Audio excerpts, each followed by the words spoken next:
Go inside the studio with the Ricky Harris Media Podcast. Here's your host, Ricky Harris.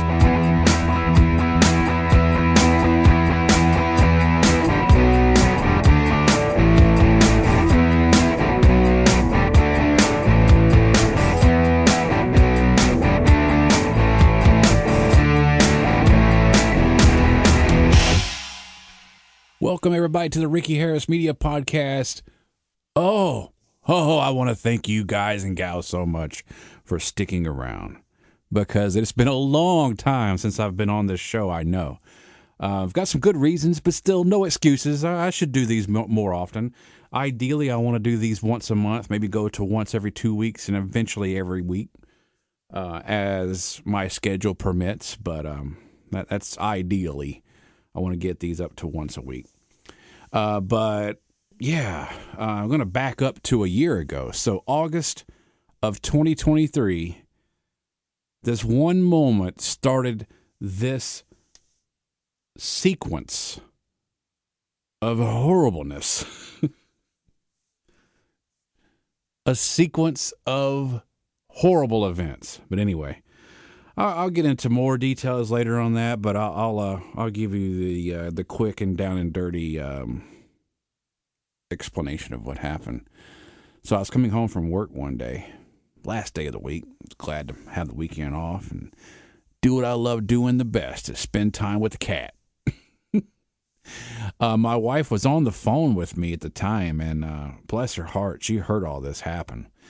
So I got just about to the neighborhood, I was making my right turn into the neighborhood, and everything just kind of shook. And everything shook. I just saw, like, everything just kind of bounced. Like, everything just kind of went up and down, and I was like, and my car came to a stop, and I was like, oh, Jesus. I was like, what happened? And my wife was like, oh, my God, were you in a wreck? And I was like, yeah, I think so. So I immediately got outside the car. And I looked at the back of the car. I was like, oh, God, I've got rear-ended. And the car was just bashed in. Like the rear bumper was just all crushed in to the back wheel on the driver's side. And it was messed up bad.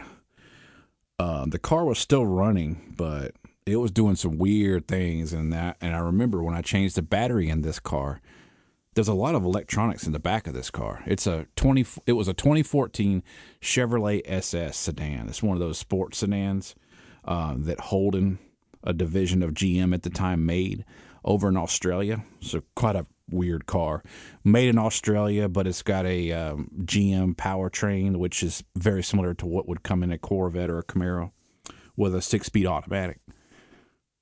LS3, 415 horsepower, 415 pound-feet of torque.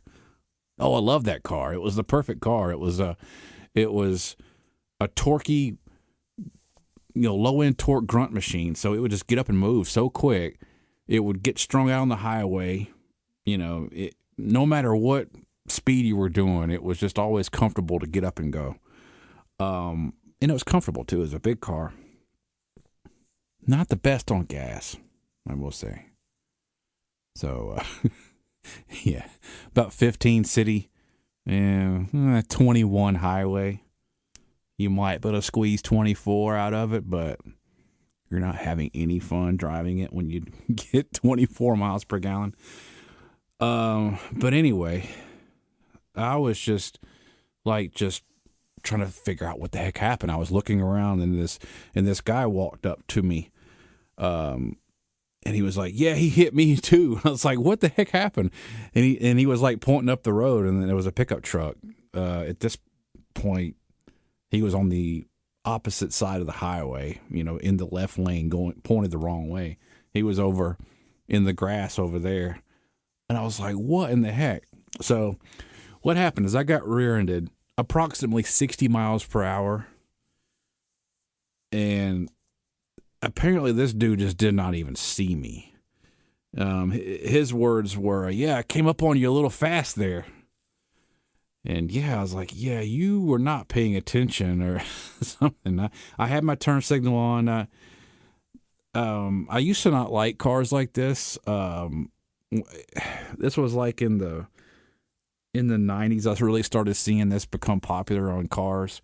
The amber turn signals in the rear, to me, they were kind of blinding at night, but I really started to appreciate the amber turn signals in the rear because they really get your attention. But still, then he did not see my turn signal and my brake lights and just freaking creamed me. And I think I figured out what that sudden shock, like that bouncing up and down was. I mean, I was, on the brakes, because I was turning, and apparently he hit me, and it made the rear end of my car hop off the ground, and then boom, and then it settled back down. And that's when I came to a stop, and I was like, huh? Then I got out pretty quick. I got out of the car because I was like, oh, I was glad to be alive. And then I was trying to figure out what the hell just happened. So that was fun. That was tons of fun. I will say the insurance company was very good to me. Unfortunately, had to go and work through all of that. Oh God, the person that hit me was just dragging, and had to get my insurance involved, and they were talking back and forth, and it was like a freaking 5-month ordeal. Fortunately, I had another vehicle to drive, but it was my 68 Camaro, and that's what I explained to them too. I'm like, I've got classic car insurance on this, and I'm technically not supposed to be doing this, driving it back and forth to work, but I mean, I've got no choice. So yeah, it totaled my car. I hated that. That's the downside, and those of you that are not into cars, that know car people, you're thinking, you're like shaking your head like, oh, that's the only downside? Okay. But I said that's the downside of being a car guy, a car person, is you're naturally drawn to rare, weird cars, right? Cars that are unique, cars that are not like anything else you see. You could drive around and see maybe one other Chevrolet SS every like 3 months. That's how infrequently you'll see these. And a lot of people don't even know what they are. It's hilarious when I was refueling it, with the gas mileage at the gas station a lot. And I was started up, and it had like the same mufflers as like a Camaro. So it had a nice little growl to it, and people turn their head like, what the heck? Because it looks kind of like an Impala in the rear end. The front end looks kind of like an Impala / I don't know, Malibu. They're like scratching their head like, well, why does it sound like a Corvette? What is this thing? I've had plenty of people ask that same question. Wow, this is, what is that? Oh man, that was a shame, man. I love that car, but well, whatever. Stuff like that happens. The more you learn, the more you realize that, wow, yeah, being in a vehicle is like the most dangerous place you can be. It's bad. I mean, that was my second real bad car wreck. When I was 19 years old, I had one that was even worse than that, and I had a concussion on that one. And it was very similar, where everything was just kind of jarring around. But in that situation, there's like whole chunks of time that are just missing. I have no memory of it. Like, I got hit, and then I was out, and then I came to, and I just remember the car spinning. And then I was back out, and the next thing I remember, I was like on the side of the road, scratching my head, seeing my one of my wheels just completely filled with dirt, and I was like, "What, man?" I tell you, man. Just going, I see why classic car insurance companies do not want you driving your classic car back to and from work. In that case, I was on the way to the radio station. I was working the good old midnight to 6 a.m. shift, and it was about 11:40 p.m. and I got hit in the driver door. Right at the what would be the B pillar. Just bam! It pushed that car in. a good 8 inches. I mean, it was a hard hit too. Hit me a good 45 miles per hour. I just went spinning. So that's where I've been. It felt like I've been racing a car on a racetrack with some very aggressive other drivers and like just beating and banging on me. But that started just this sequence of just horrible events. But in the midst of all this, I did have the opportunity to do some more extra work. And my 68 Camaro, which I mentioned earlier, also had the opportunity to be an extra. It really is set up that way. So I was paid the normal rate for this production for an extra role, or background actor, or as they call it in the business, BG, background. But my Camaro was also a background actor. That was awesome. Not only was it just a blast, you get a pretty good pay bump when you have a vehicle in a production.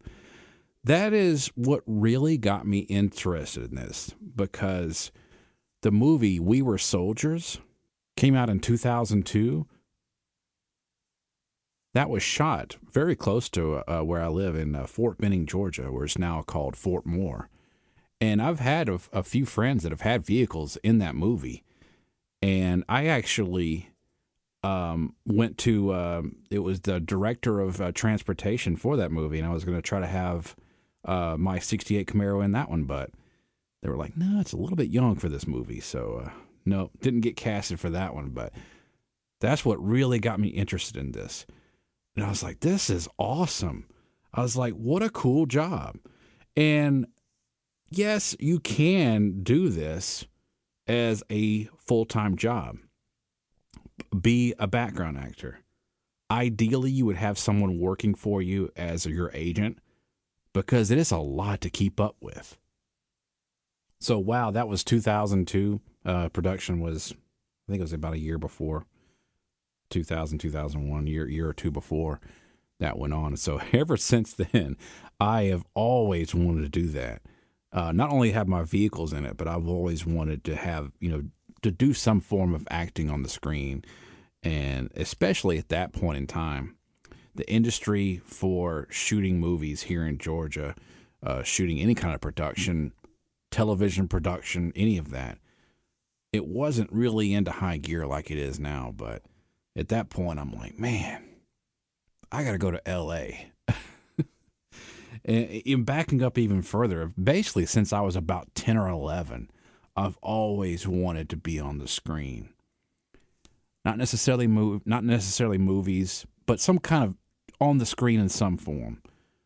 Never was so interested in stage acting. I want to get into that, but I wanted to be on the screen doing television or movies. It's something that's always been interesting to me. About stage acting.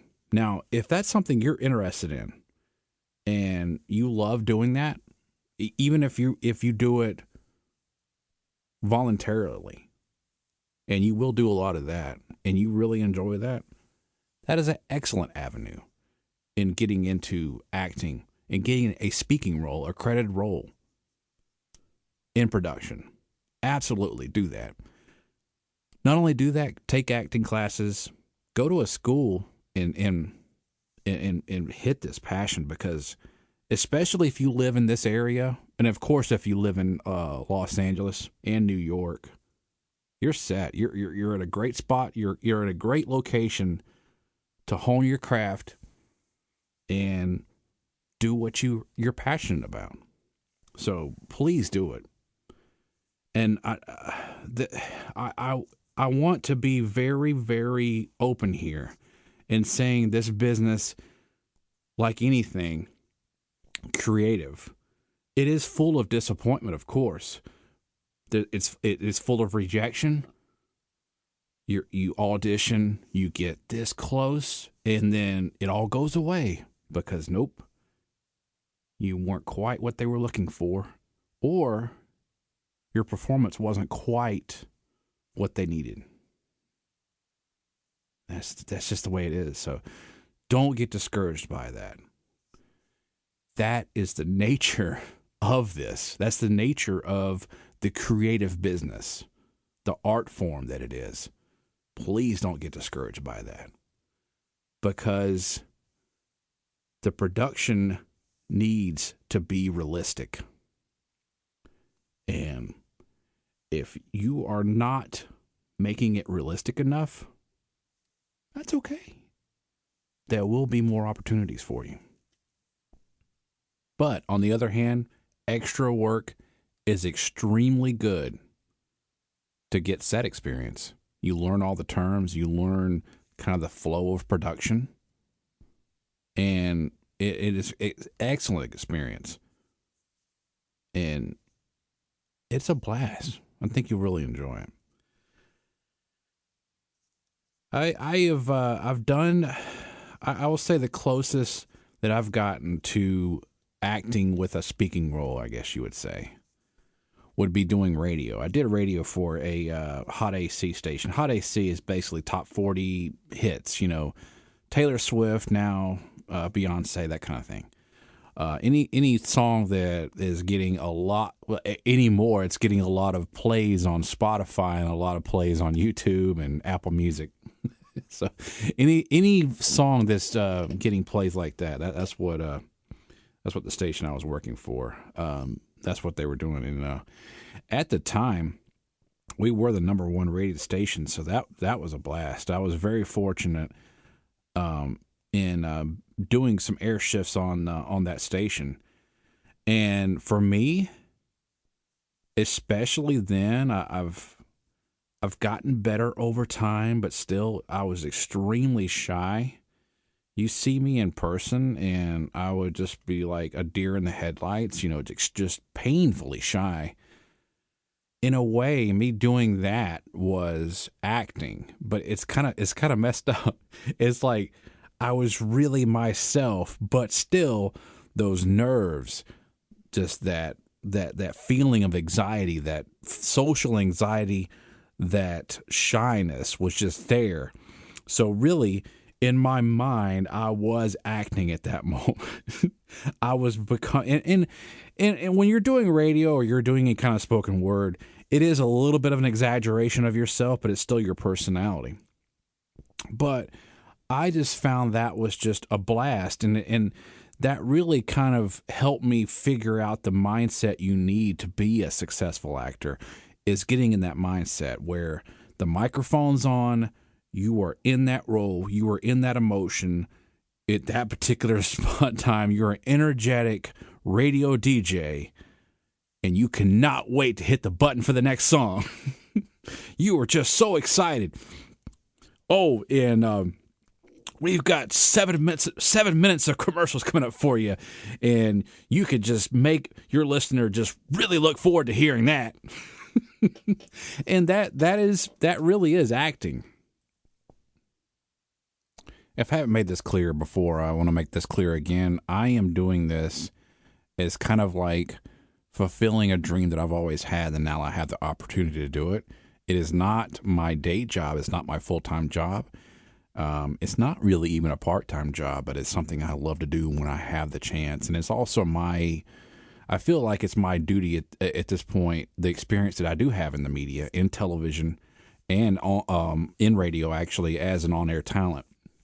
I feel like it's my duty to kind of give back to the community and kind of inform people so they kind of know what to expect. But also, I want this show to also be a place, a forum where you can share your experiences on set, and then, what you like and dislike, and, kind of give an insight, a little, helpful hints and being successful in this. But I know we have non-disclosure agreements, of course. We're going to abide by all that, of course. So, keeping the contract that you signed in mind, we'll go through all that and just have a blast on the show. If you want to participate on the show, if you want to send an audio clip, video clip, anything like that, or just send a reply, if you've done any of this and what your experience is like, and any comments you have on the show, just hit me up on Twitter or X. It's Ricky Radio, RICKY Radio. We greatly appreciate. I say we because it's not just me. It's it's everybody involved that I've worked with over the many years, and I continue to work with, that has made this show possible through content. I want to give great praise to Ivan Kaufman. He's been a friend of mine for a very, very long time, and he's given me a lot of advice on acting. That's something that he's always like. He's if it's possible to think this, he has absolutely more passion in doing this than I do, and he actually has a credited role in a movie, and I'll give those details out in the next show, and check it out. Yeah, he's got a speaking role in a movie now, big movie star now. So greatly appreciate everybody for helping make all this possible. And again, Ricky Radio on Twitter, RICKY Radio. I'm going to do these shows more frequently, I promise. Have a great one. See you guys and gals next time. Later.